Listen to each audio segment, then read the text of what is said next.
tells him he's flown all the way from California by his firm, and how dare they, blah, blah, blah, blah. And they'll have to put him, so they said, well, no, you know, it's a blind draw, and this is the way it is, and oh, life's not going to provide charge. So, one of the celebrities, what was the guy's name? He used to do the and he would not have anything in his hands, he would just, oh, anyway. He brought his license. Anyway, they win.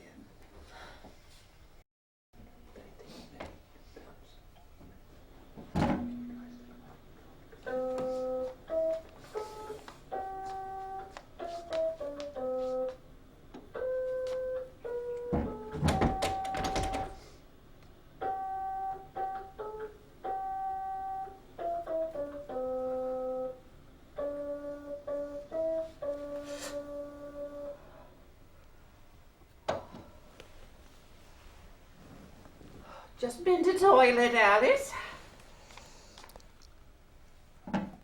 Alice? Alice? Where's she gone? Alice? Alice gone to toilet as well. This is my bed. That's Alice's bed. That's Dot's bed. This is my bed. Alice's bed. It's Dot's bed. Sorry. Oops. What do you call magistrates? Are they your worships? I've never done anything like this before. I assume they just ask questions like in court. Well, obviously it is a court. But do they expect... Oh, God, this is all out of order. Hang on. Hang on. Oh, I will do this. I will.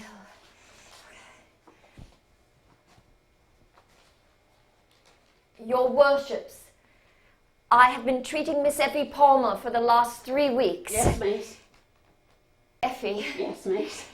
Yes, miss, yes, miss, yes, miss. Won't you try no, miss, for a change? No, miss.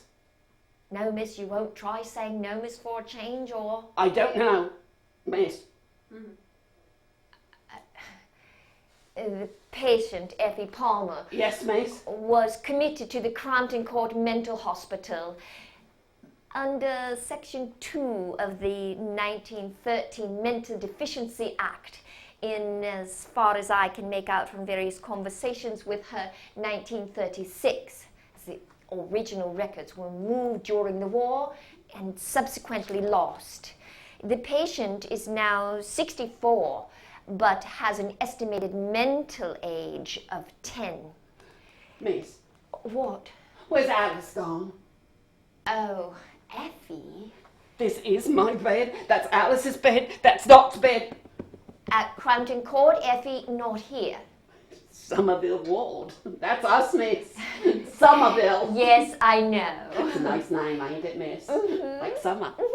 Somerville. And we got yellow curtains. And yellow mats. With stripes. By our beds. And we got a big day room. My chair is the blue one by the telly.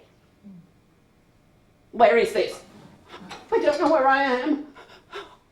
Where's Alice gone? Effie, you know about Alice. I don't like it here. I don't like the way the walls are. Miss, my arms hurt. I hurt. In the beginning, she wouldn't even speak to me. There's some batty old bird in room 7, said Mr. Jessup Brown. No, he didn't say that, and be fair. But I knew what he meant. See if you can get any sense out of her, Dr. Kovacs. He said doctor with that slight sneer that means he expects nothing from me. Nothing except possibly the worst, which is, of course, what he looks forward to. Vindication. There you are, you see. What did I always say? More your territory, I'd have thought, he said, as if one of us were trespassing here on his wards. Effie Palmer, some sort of pyromaniac, set her bed on fire, burned the house down.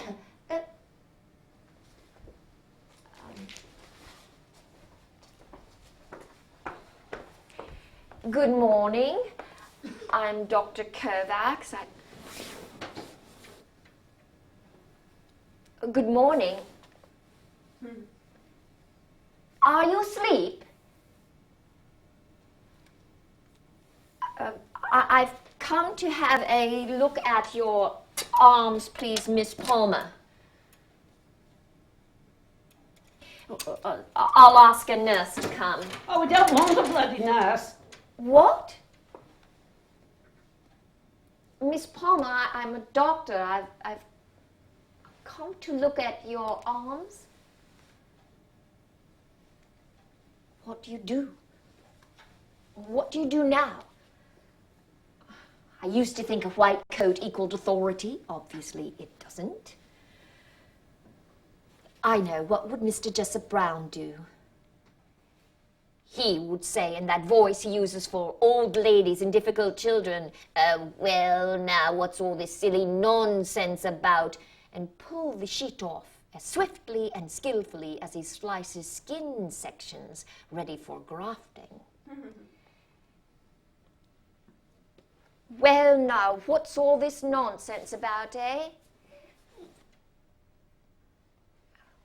Why should I? If she doesn't want me to look at her burns? Oh, no, that's stupid. It's just an excuse. Freedom of the individual, etc. Playing about with moral arguments simply to hide the fact that when I say things like that, nobody takes a blind bit of notice. Mr. Jessup Brown would say, get the ward, sister, get a nurse.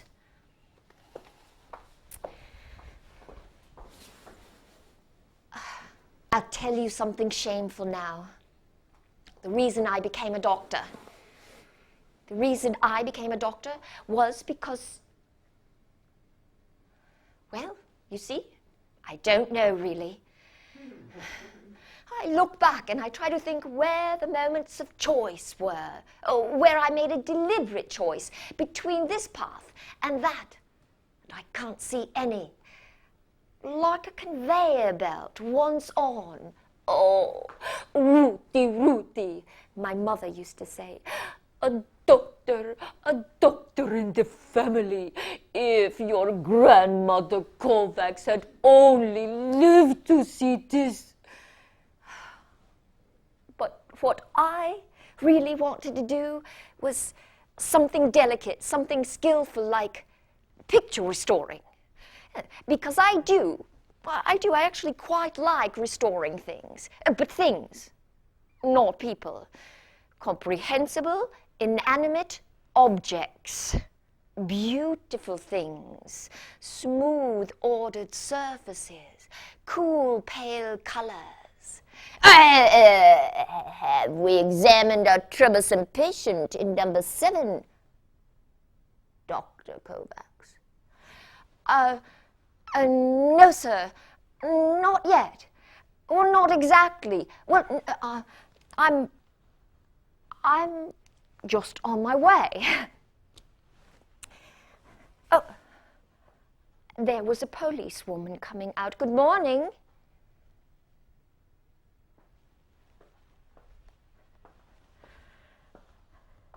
Good morning. I'm Dr. Kovacs. I came in earlier to... Well, I came...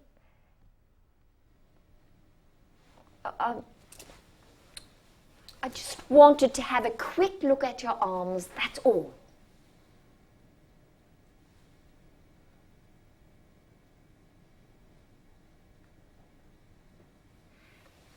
This one first.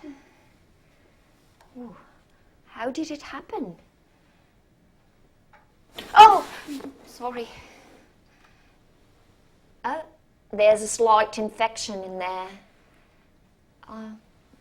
Where does it hurt most? Under there, and under the arm. Yes, there. miss. Well, you know to keep your arms up, don't you? Like this, in the air. And keep them moving, so the skin here keeps flexible. Yes, miss. I'm not a miss, I'm a doctor. Yes, miss. Where's Alice gone? Who? Alice? Alice who? This is my bed. That's Alice's bed. Which That's is not bed. Alice's bed? That one? There isn't a bed. Yes, there is. At Cretton Court there is. Somerville Ward. What about your face? Any trouble with the eyes? You tell her, miss. Tell who? They come in here asking me questions. I don't know what I got to say. Oh, you mean the policewoman? Yes, tell her that I didn't have no matches. What about opening your eyelids in the morning? Not. Pardon? It's a joke, I know, miss. Oh, that's very clever. I never know any jokes, I don't know why. I know one. Not. You got to say, come in. Come in. No, wait. Don't I have to say who's there? No. Pardon? No, you can't come in. I read that in a comic once. Oh, it's very good. No, I know. Why don't we start again? No. All right. Are you going now? In a minute. Right. Yes. You coming back? I expect so, yes. It depends. I don't like them doctors. I am a doctor. I thought you was something different. No. I thought you was. Well, like what? Don't ask no silly questions, my mum said. You won't get told no lies. Well, it wasn't a silly question, was it? I don't know who you are, do I? I mean, there's all sorts that come in here asking me questions. Social workers, community workers, I can't remember them all.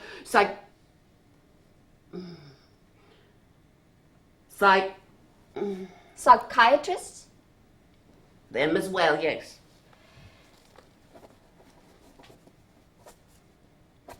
You was going.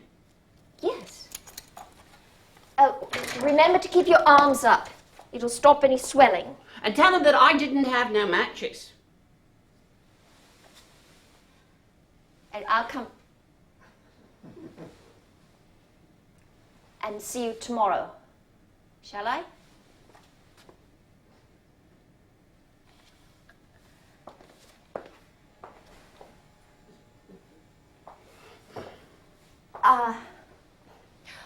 All right, I said. I'll do it. Very keen. Very keen all of a sudden, said Mr. Jessup Brown. However, since Dr. Kovacs is obviously on the same wavelength as a problematic patient in number 7, let us leave her to it. And we, his little team, his white-coated phalanx of residents and interns, we all laugh on cue. Ha ha. As we trot along the corridors behind him, white coats flapping, all jostling to catch his attention, to get his ear. And they're all thinking, thank God for Ruth Kovacs, thank God it's her he's got it in for, and not me. I can hear them thinking it. And the relief makes their laughter that little bit wilder. And my hair is escaping, and there is a ladder in my tights, and a burning in the back of my eyes.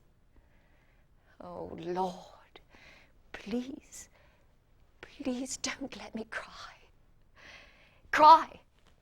Good Lord, no, ha-ha, as I scramble along in the rear trying to keep up, ha-ha, in case anyone should think I haven't got a sense of humor, in case anyone should say, Oh, come on, Ruth, can't you take a joke? Joke? Joke? Well, the thing I liked about Effie, one of the things that I liked about Effie, was that she didn't understand about jokes either.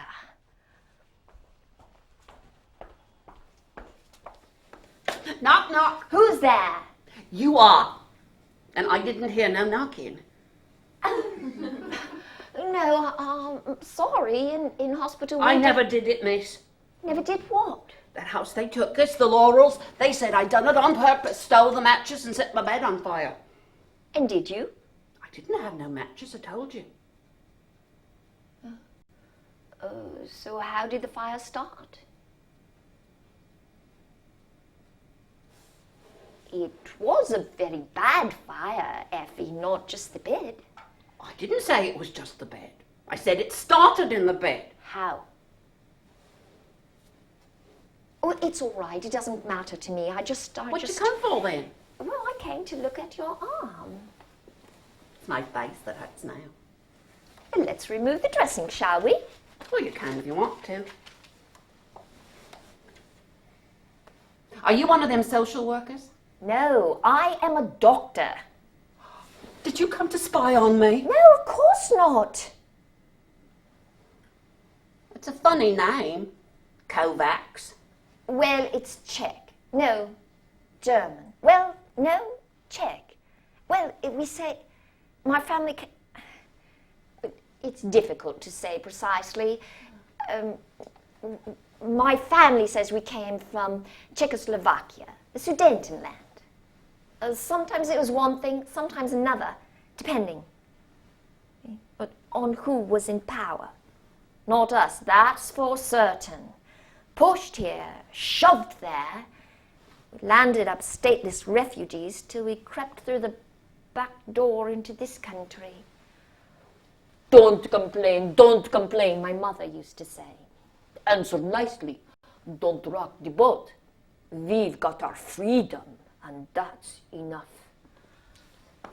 You're German then? Well, I'm not anything now. Oh, British now. Really. You're a doctor? Yes. I don't like that one that come in a suit. Mr. Jessup Brown. Don't like him. No, not. I think we can leave that dressing off now. Just be careful not to scratch it, Effie. I've seen men like him before. They're bossy men. Men that get everybody rushing around like chickens when the fox gets in the barn. My dad was a bossy man. This is my bed, that's Alice's bed, that's Dot's bed. I don't like it here. Them walls, they're too close in, I want to go home. Where is home? Where I live. The blue chair by the telly, that's mine. Somerville Ward? Oh, it's better than Anderson, miss. I don't like them on Anderson. Mavis, she's spiteful. She hits people when she's in a bad mood. She pulled my hair once. Where's Alice gone? What? Alice is my friend. Oh, well, I don't know, but I can try and find out for you, shall I? Alice who? Oh, Alice. She come when I come. Same day, roundabout. And she had long hair on a plait and they cut it off. They never give her back her ribbon. And this was when you came to Somerville Ward? Cram Cold. Well, that's what I mean. Wasn't on Somerville straight away. Somerville is a very good ward. For the very, very, very special ones. Oh. I've been there years. How long? Years. How many years? Oh, years and years and years. 10 years? Somerville, Cranton Court Hospital, Draycott. That's my address, miss. England, the world. You got letters? Letters? Yes, do you remember your address before that, Effie? I never got no letters, miss. What do you mean? I mean, before you went to Crampton Court, where did you live? Didn't your mother write to you? My mother. On the farm. You lived on a farm? On the farm. When you were a little girl? Do you know what my real name is, miss? Effie isn't your real name. No, miss. What is? Gloria. Gloria? Out of this film that my mum saw, some film star. My dad says, what do you want to waste a name like that on her for? I never told no one that, miss. He said, she's daft to the head. You don't want to waste no posh name on her. Gloria Swanson? Don't want to waste no posh name on that effing brat. So he called me Effie. Oh, you made that up. I didn't. Effie short for effing? Yes, miss. I don't believe it. You're telling stories. It's short for effing brat. Either you made that up or you've got it all wrong. Yes, miss. You must have done. Yes, miss. Will you stop saying yes, miss? Yes, miss.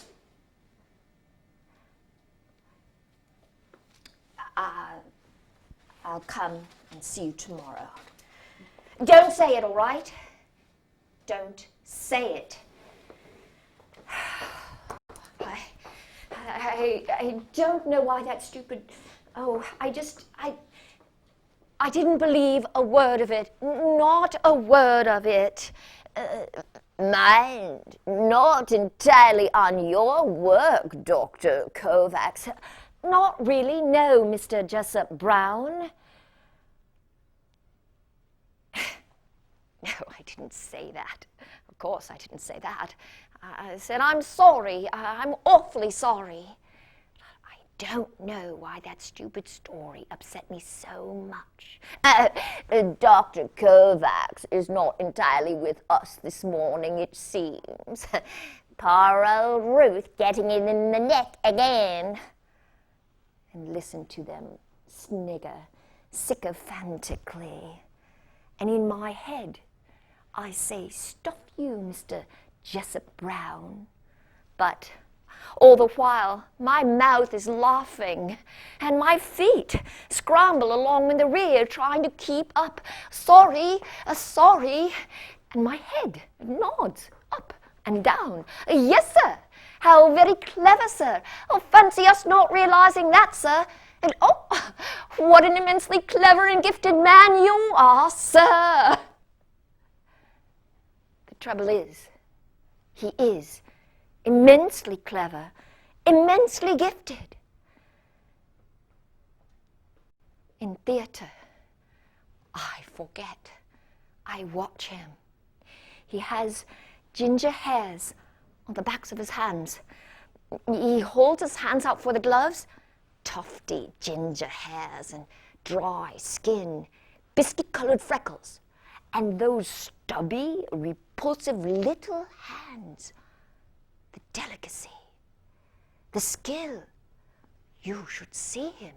He takes the knife, skims away a wafer of donor skin, places it, a smooth, pale surface, masking the raw wound, the angry tissue, the pain. For goodness sake, Dr. Kovacs, stop crowding me. I'm so fascinated, though. That's the trouble. I forget. The artistry of it. The reconstruction of surfaces. Sometimes he passes the Watson knife to me.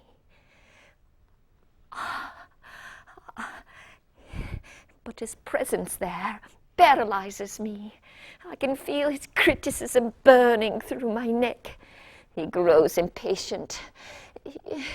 He grows irritated and loses all patience. No, not like that. Good God.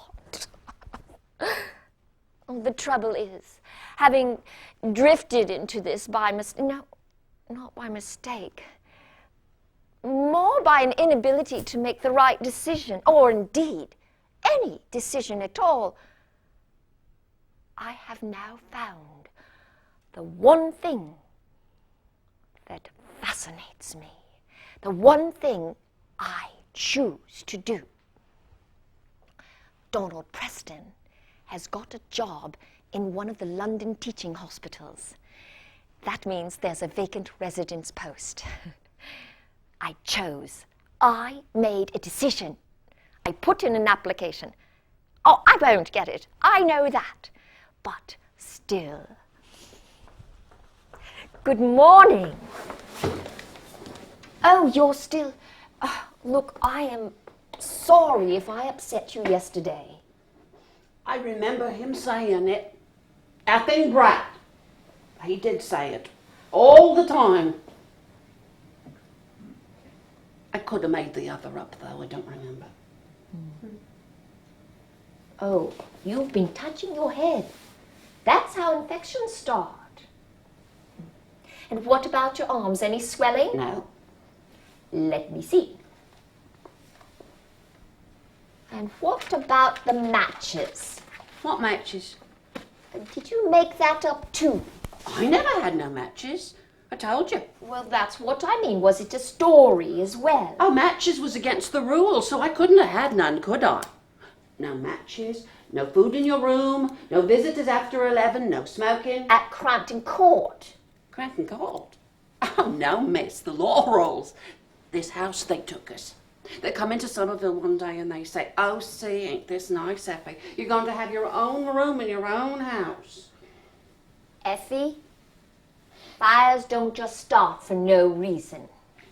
No scissors, no alcohol, no putting your bed where you want it. Effie? They can do. Not in the middle of beds, they don't. The fire started in the middle of your bed. You've been checking up on me. Well, we have notes on all our patients. Well, I said that, didn't I? I mean, I always said that it started in the bed. It's them what says I'm lying. So you must have had... Whoosh! Burn your house down! Matches. A lighter. Whoosh! Something, Effie, something.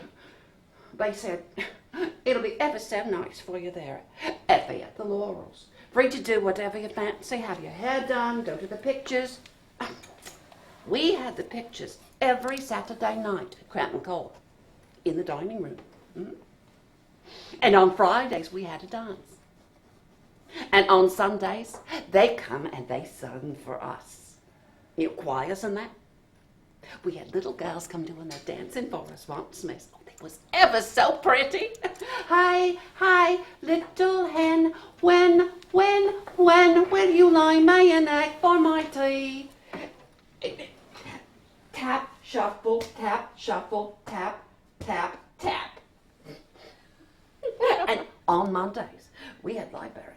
And on Tuesdays, we had our hair done and the beauty lady, if you wanted your nails and that done. And on Thursdays, they come to do our feet. We was ever so busy, miss. They said, you'll have a lovely room all your own at the Laurels, Effie. You didn't like it? I had a cupboard once. Pardon? Cupboard. Oh, you mean for keeping your clothes in? Oh, I don't think I had no clothes. Oh, well, you must have had clothing, Effie. Well, what was in the cupboard then? Things. Boots. Gun. Oh, some old rags. Odd bits of things. Oh, on the farm. And I used to sit in there all by myself. Lavender's blue, dilly dilly, lavender's green. When I am queen, dilly dilly, you will be king. Knock knock, who's there? Noah, Noah who? Noah, you can't come in here ever, 'cause 'tis my room in here, mine. Oh, what cupboard? Lavender's green. When I am queen, dilly dilly, you will be king. Effie! Knock knock, who's there? Iron, for goodness sake! That's not funny, miss. Well, then why are you laughing? It's supposed to be a joke, miss. You spoiled it. No, Effie, you spoiled it. I am supposed to say who's there. No rules, miss. Not in jokes. There are, Effie. Always worked with Alice. Things she said. Where's Alice gone? Oh, Lord, that can't be right. I have to come tomorrow, all right? Effie, Yes, miss. Due in theatre 20 minutes ago, in trouble again, blah, blah, blah, as if I were 14. A lecture on my responsibility to the other patients. A lecture on my responsibility to the team. Yes, Mr. Jessup Brown, I'm sorry. I'm so sorry. I got held up. Fundamental rule, Dr. Kovacs. We do not get involved in our patients' problems. Leave it to the medical social workers. I know.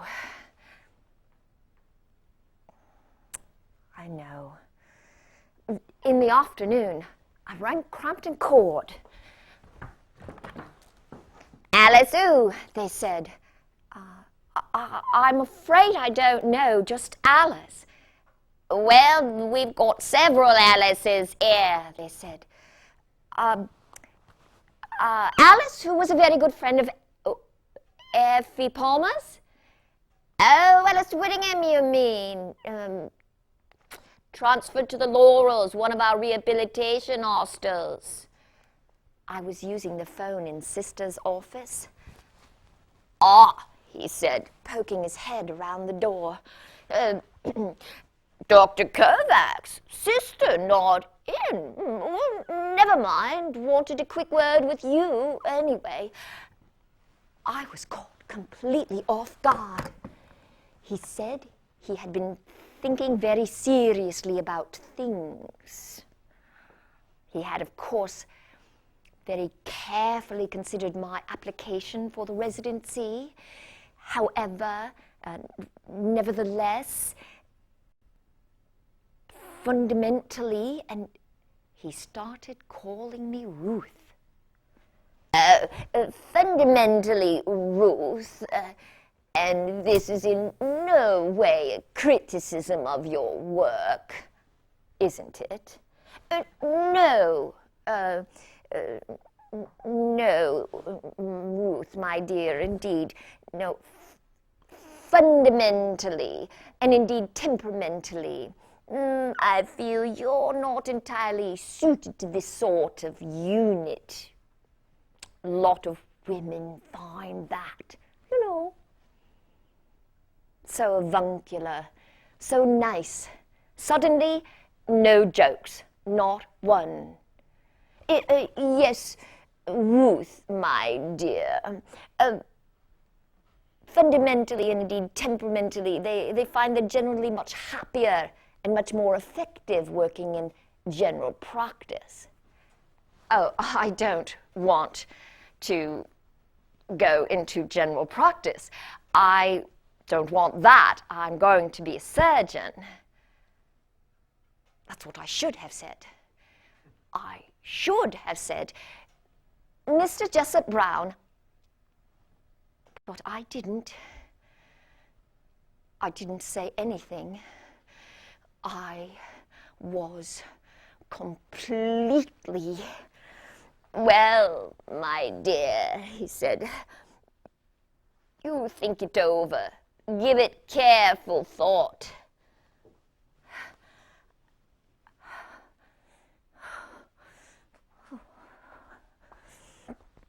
What's the matter, miss? Nothing. Well, you look sick, miss. Let's just have a look at that infected arm. Did you hold it still? I am holding it still. Did you, miss? You bad, dirty Effie. Hold it still. Bad inside. Festering.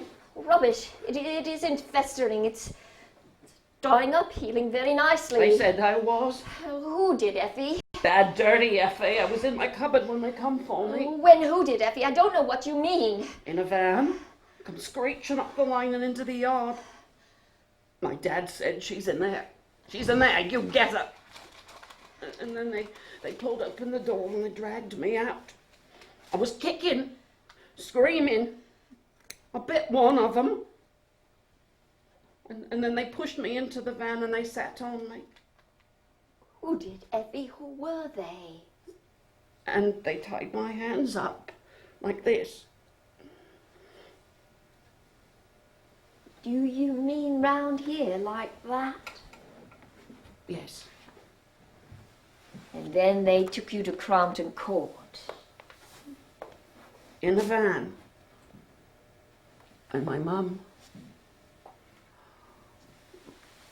stood there in the yard with a face like stone, watching. Your mother? Like stone.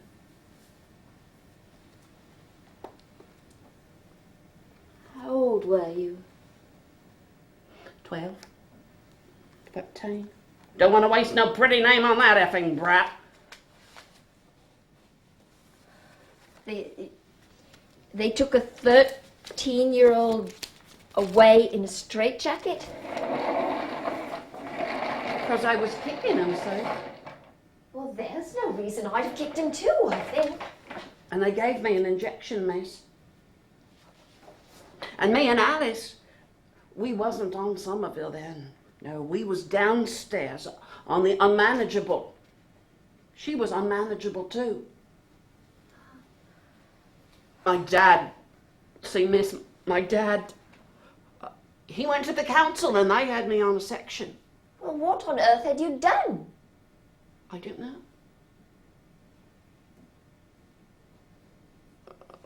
I don't remember the bad, dirty Well, dreams. don't touch it. I don't want to talk about it, miss. All right, Effie. We'll leave this dressing off, then, and if it itches, let's see. Don't scratch it. All right, Effie. I said if it itches, don't scratch it. Now I'll get the nurse to come and put some cream on it later, and that will help you sleep. Oh, I don't want to sleep. Bad dreams.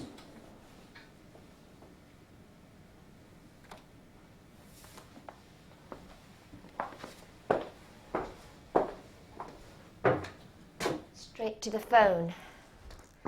Crompton Court. Yes, I did. I did ring you earlier about Alice Whittingham. Yes, I now need some information about my patient, Effie Palmer.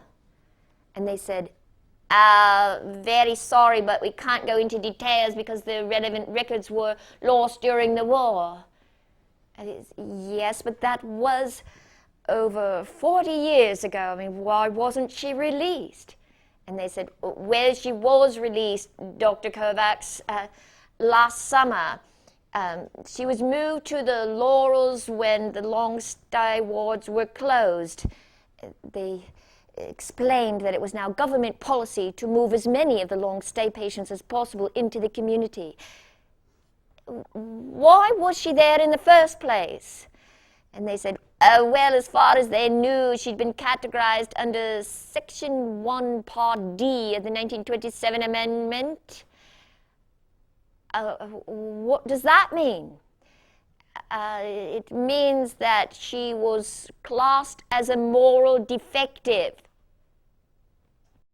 Well, what on earth is a moral defective? A not very bright little girl of 13 classed morally defective? On whose terms? Good morning. Sleep well? No. No, nor did I. Bad dreams. I kept remembering things. Police come. Oh, did they? What did they say? There's going to be a hearing, miss, about the fire. That looks all right. No, it don't. I've seen it in the mirror, miss. It'll look better when it's healed up. By the way, I rang up Crompton Court for you yesterday. I found out about your friend Alice. Alice? Where's she gone to? Well, they said that she'd been transferred to the Laurels. So you were both transferred to the Laurels. She was with you. Stupid nine. There weren't no Laurels. There weren't no nothing. Just a little spitty bit of a garden. They come into Somerville and they say, oh, Effie, see, we're going to close Somerville Ward. I said, close it? You can't close it. I didn't know what the net is. And then I chose the curtains, miss. Yellow ones. They said, oh, Effie, we're going to get new curtains on Somerville. What colour would you like? And I said, yellow. And it was safe there. We had the telly. Me and Alice, we had real good times. I knew the staff, everybody. Hello, Effie. Morning, F. Feeling okay today, F? Everybody. You could walk in the gardens if you wanted to. You could sit there if it was warm enough, see everything. How can you close it? I said. Don't you worry, Effie. You're going to have your own room in your own house and you can do whatever you like in it. Well, I got my own room. This is my room. This is my bed. That's Alice's bed. That's Dot's bed. I got yellow curtains. Careful with your arms, Effie. They wanted it, miss, not me. I would have chose to stay. But no, we all had to go whether we wanted to or not. And they kept saying, ain't you a lucky girl then, Effie? Ain't you lucky? And then this van come, like we was all going to Weston for the day, and we had to get in. And me and Alice, miss, we sat like this. And they said, oh, gonna take you to your new house, Effie, you'll like that. No, I won't. Oh, yes, you will. You get to do what you want now. Well, that was a lie. Because what I wanted to do was to go home. I wanted to go back to Somerville, but I couldn't do that now, could I? You don't know where she's got to there now, miss. I don't know where she is now, but I can do some more investigating if you like. Yes, and you tell that policeman that I didn't have no matches.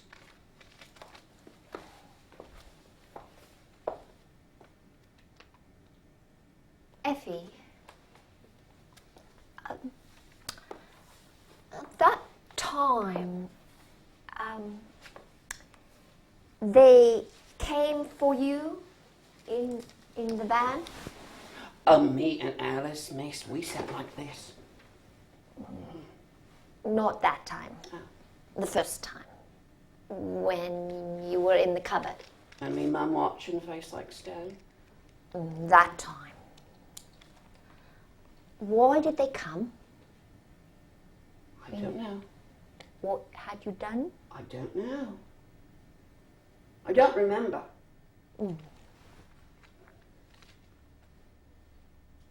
Oh, see.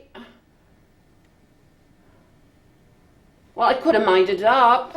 I don't remember. I can't.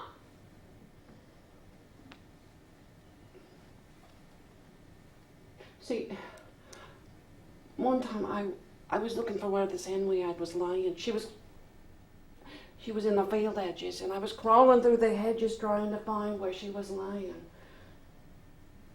And this man, he come down the line and he seen me. And what he done was, he pushed me through to the other side.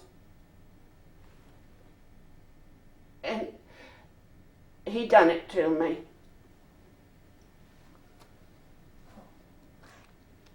Did you know the man? No. I'd seen him before, but I didn't know his name. Did you tell anyone? No. How old were you? 11 or 12. I didn't know what he was going to do at first. See, he was so rough pushing me through to the other side. I thought he was going to kill me. Every time he seen me, he done it. And then this other one, he started. He worked over Potter's farm on the other side of the wood. Did anyone tell you it was wrong? What these men were doing? My mum and dad done it. Well, yes. I seen them do it. I suppose so. I don't know. I didn't think about it. It was just how it was. And then this one from Potter's farm, he give me sweeties. He give me a ribbon once. Where'd you get that? My dad said. Found it. I said, in the wood. So you did know it was wrong? I don't know. Say, where'd you get that? Where'd you get that? Now, say it in a bad voice. Where'd you get that? I found it. See? Frightened me. So I told a lie. Found it. So, then I start to get fatsy like this. My dad says it 'cause she eats too much. My mum thinks, oh no, it ain't. So she takes me down to see her sister and she says, is it what I think it is, sissy? And then they dug their fingers in like that. And she says, yes it is. And my mum says, oh God, how am I going to tell him? Effie, who done this to you? And my auntie says, she's no good asking her that, Win. She's too daft, she don't know what you're saying. And my mum said, Effie, have any men come along and took your drawers down and done them sorts of things to you? And I said, yes. And my auntie said, you're going to have to do something with her, Win. And then we goes home. And my mum's crying. And my dad says, effing brat, underneath the field edges with any dirty old bugger comes sniffing around. Ha, she's got a name for it now, ain't she? Any bugger wants it, go find Effie Palmer, he'll give it to you. And then the van come, and my dad said he was going to beat me, bloody flare alive, he said. So I went into my cupboard and I held onto the door when anybody come, and I wouldn't let go. No, would not let go. And my dad says, oh, leave her, Win, she'll come out when she's hungry. But I wouldn't, say I wouldn't. And then the van come and they pulled open the door and they dragged me out and I was kicking and screaming and they pushed me into the van and they sat on me. I couldn't breathe, miss. And my mum's face was like stone watching.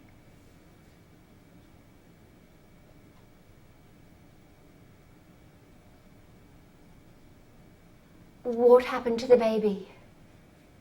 What? The baby. What baby? Your baby. I don't remember no baby. You don't remember the baby being born?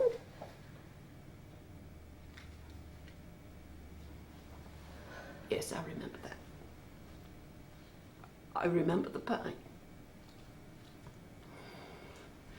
It was a little girl, miss. What happened to her? I don't know. Did you ask? Can't have a baby living here, can we, Effie? Crampton Court is not a proper place for a baby. Don't you worry, we'll find a nice home for her. I don't know. Oh, Effie. I'm tired now, miss. Will you come back tomorrow? Yes. Are you crying, miss? No. Just.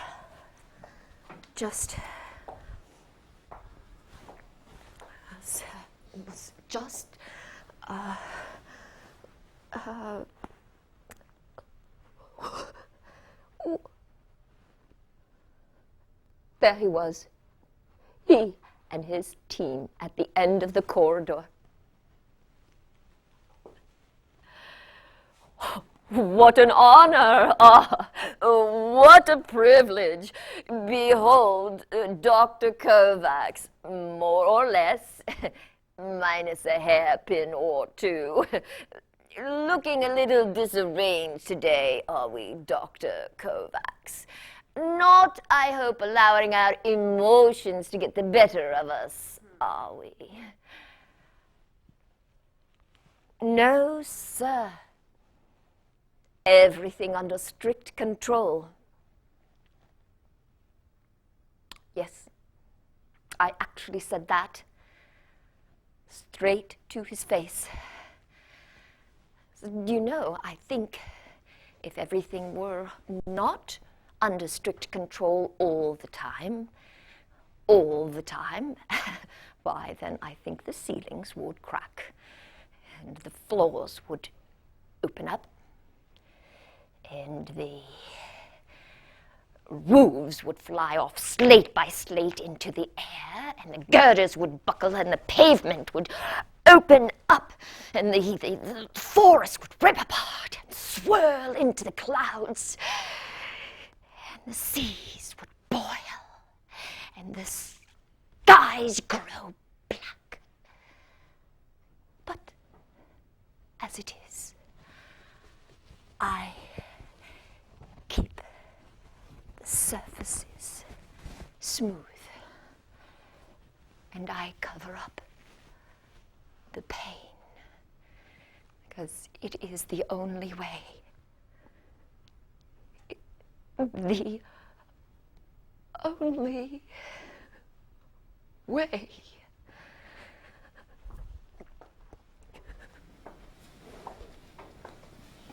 You're crying, miss. No, I've just got a lot on my mind, and I can't decide what to do. Well, you do what you want, miss. Don't you let them tell you stories. Ain't you a lucky girl, then? Ain't this nice, then, Effie? Is it dinner time yet? Soon. Why are you hungry? Well, they said when you get to the Laurels, Effie, you'll be able to have your dinner whenever you want to have your dinner. And Alice said, well, so what? Grant and Court, whenever we wanted to have our dinner, we always had our dinner, because whenever we wanted to have our dinner, it was always dinner time, wasn't it? And whenever you were ready for bed, it was always bedtime, is that right? Yes, miss. It's called institutionalization, Effie. Yes, miss. Well, they said, this is the kitchen, Effie. This is where you can make your dinners. And this is Mrs. Williams. She'll come in, she'll give you a hand, help with the shopping and that. I didn't like it. And they said, this is your room, Effie. I couldn't sleep in there. I never slept on my own before. Never. The dark come pressing in at the windows. I didn't know where I was in there. Couldn't sleep. Oh, never you mind. F-love, I know what us'll do, Alice said. And so what we did was we pushed my bed into Alice's room. But Mrs. Williams and the social workers, they said, oh, no, dear, you can't do that. And Alice said, well, you said we could do what we want to now, and we did. This is what we want, ain't it, F? But Mrs. Williams said, oh, yes, but moving beds about is against the rules. You had rules at Cranton Court, didn't you? And I said, yes. But at Cranton Court, we didn't have to go moving the beds about because we was all right there, weren't we? She always come out with a good answer, Alice. So we put Alice in the room downstairs. Knock, knock. Who's there? Nobody. Nobody. She wasn't there. She wasn't in her room. She wasn't in the kitchen. She wasn't in the lounge. Not in the toilet. Not in the bathroom. Where's Alice gone? Alice was a disruptive influence and done you no good. Now, we think you'll both be better off and settle down a lot faster if you're apart for a while. So what we've done is we've moved Alice to another house. I said, what house? She can't go moving people about just 'cause it suits you. Tell you what they didn't like, miss. They didn't like it when Alice and me had a good laugh together. You find her, miss. You find her. And then we'll go home.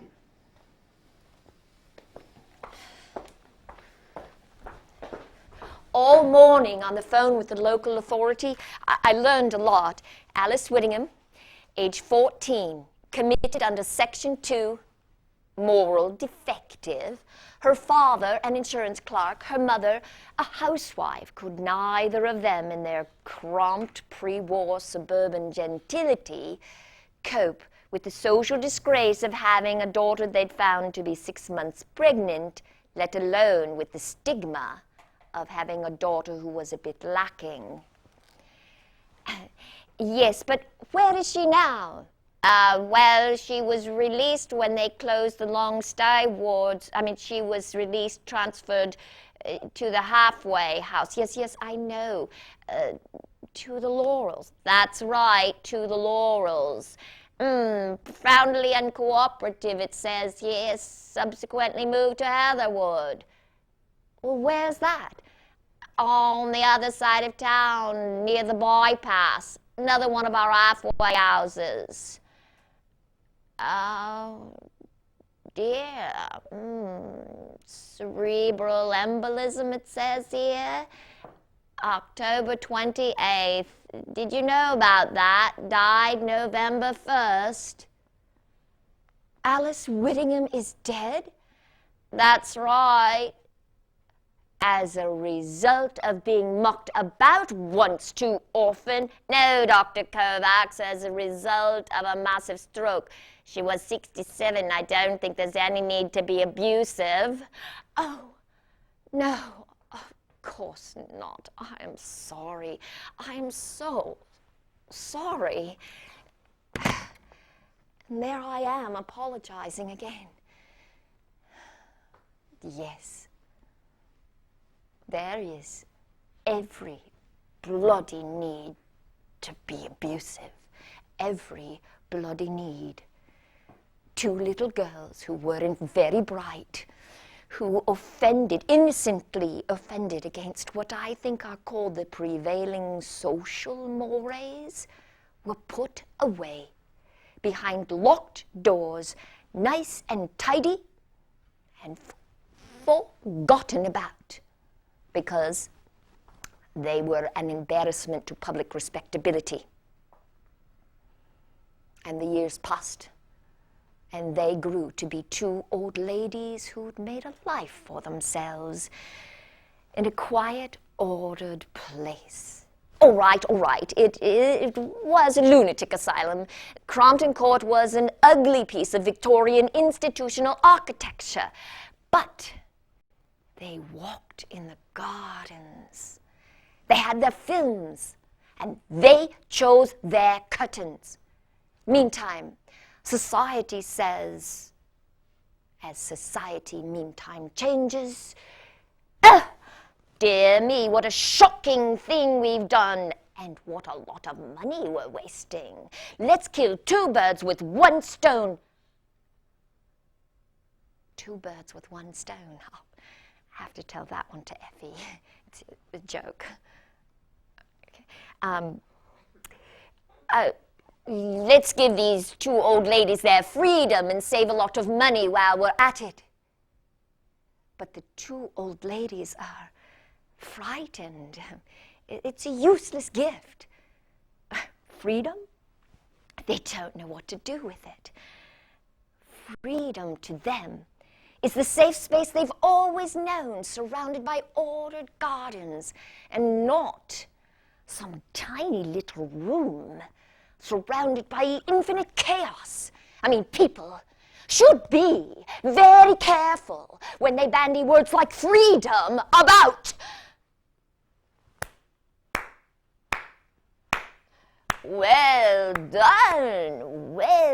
done, Dr. Kovacs. Never heard you quite so eloquent. Well done.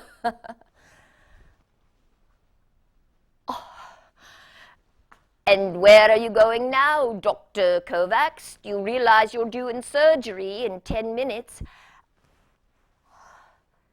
I'm sorry. I've got something very important to do first. Dr. Kovacs, you are assisting me in surgery.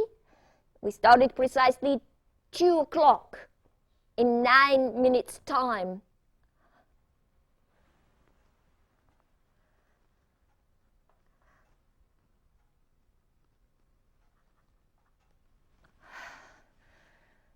How am I going to tell her?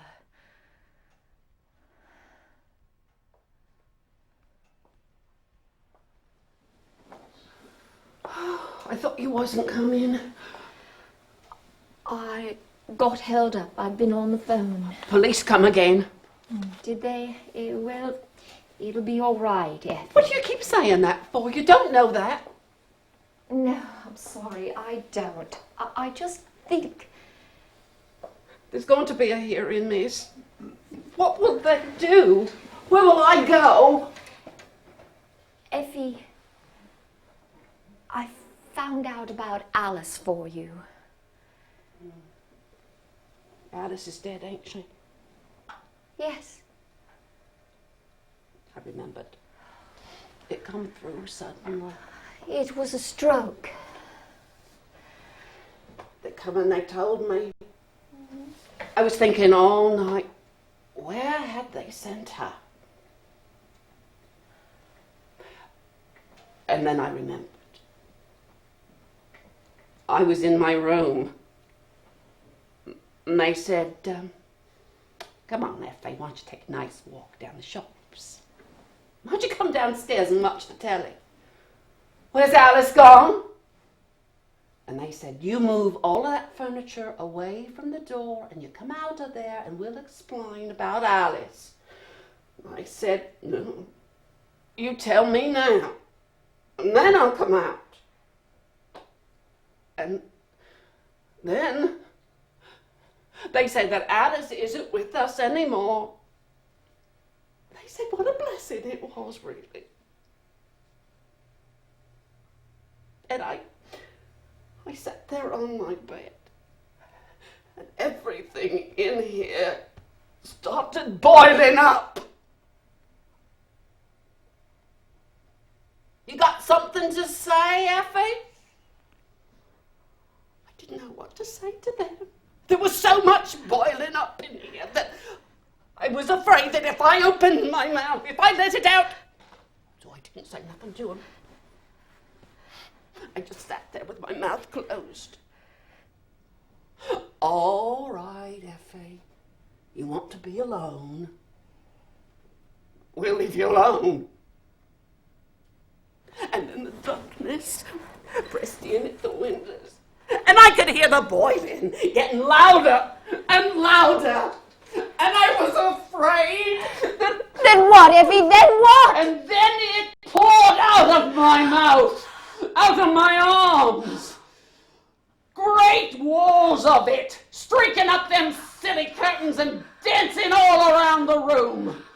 I burned their house down, miss. I did. I burned it down. Yes, you did, Effie. You did. I did. I burned it down, and I can do it again.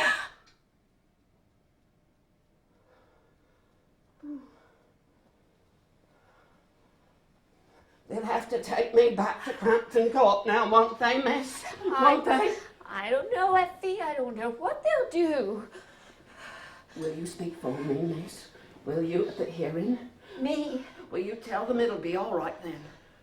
Oh, no. No, not necessarily. But you got the words. You can explain. No. No, I can't explain that. They'll say, Dr. Kovacs, you are a rational human being. You know very well how fires start. You are a scientist. Yes. And then you'll say, it don't matter whether she had matches or not. Do it. That's not the point. It's got nothing to do with it. And then you'll tell them. Will you, miss?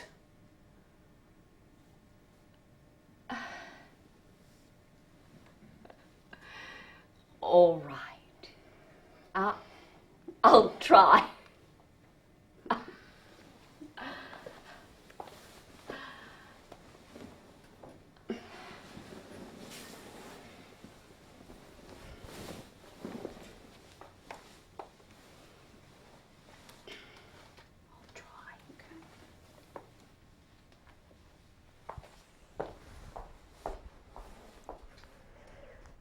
I said,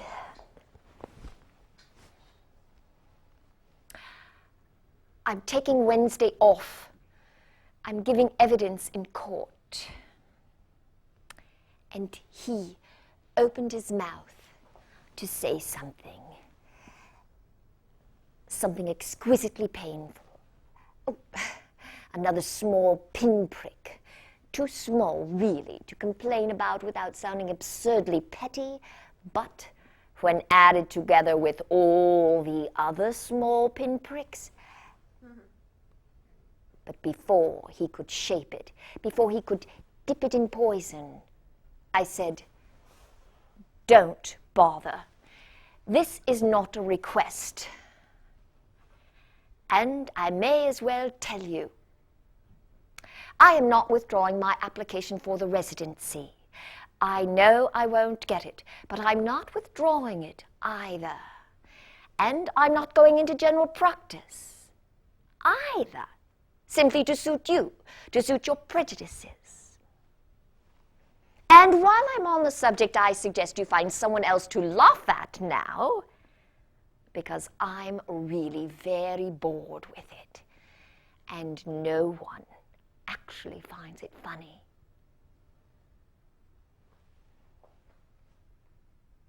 No, of course I didn't. I didn't say that. But something like it. Something very like it. And he knew what I meant.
How you doing?